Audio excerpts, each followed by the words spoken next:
In the previous generation, parents were urged to encourage their children to watch less television. However, things and times have changed. With the rise in technology and the emergence of tablets, the very thing that the previous generation were trying to avoid are being handed to the current one in a smaller, more portable package. Tablet, a word once used to refer to a flat slab or plaque, suited for or bearing an inscription, now universally known as a general-purpose computer contained in a touch-screen panel. Over the course of childhood, children spend more time watching TV than they spend in school. Through recent studies, scientists have postulated that by age 7, the average child will have spent a full year of 24-hour days watching recreational screen media. Let's do the math. That's 24 hours times 365 days. That is a whopping 8,760 hours of screen time for 7 years. With school and academia competing for priority in the lives of our children, should we really be permitting this extensive use of technology during school time?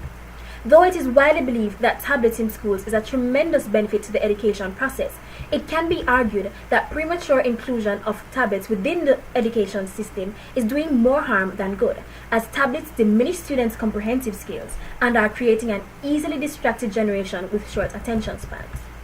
Firstly, in this technological age, it might seem an anomaly that one would refute the benefit, nay, the necessity of tablets in primary and secondary institutions. However, the negative impact of tablets on students' ability to comprehend, remember, and learn cannot go unnoticed, as the learning process is blatantly being stunted. According to Pulitzer Prize-winning technology writer Nicholas Carr, peer-reviewed studies show that reading hyperlinked text may increase the brain's cognitive load, lowering the ability to process, store, and retain information, or translate the new material into conceptual knowledge. The learning process is being stunted. I repeat, the learning process is being stunted, as research shows that students who do not take notes longhand, but rather type their notes, have shallower processing and slower conceptual skills. Children's cognitive development is 2 years down on what it was 30 years ago, because children have lost both concrete and abstract thinking. Researchers have found that the average human attention span in the year 2000 was 12 seconds and 8 seconds in 2013, a drop of 33%.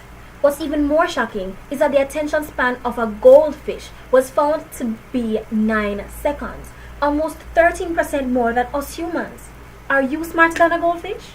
Sooner than later, the question will no longer be phrased, are you smarter than a 5th grader? As the tablets in schools, though an asset in the education system, can pose as a threat in the classroom if incorporated prematurely. Dr. Catherine Steiner Adair, a clinical psychologist, disagrees with the notion that increased screen time is good for children and young adults.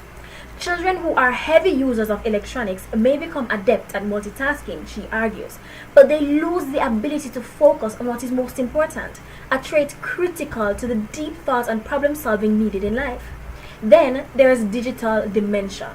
Yes, you heard right, digital dementia, a term coined by top German neuroscientist Manfred Spitzer in 2012.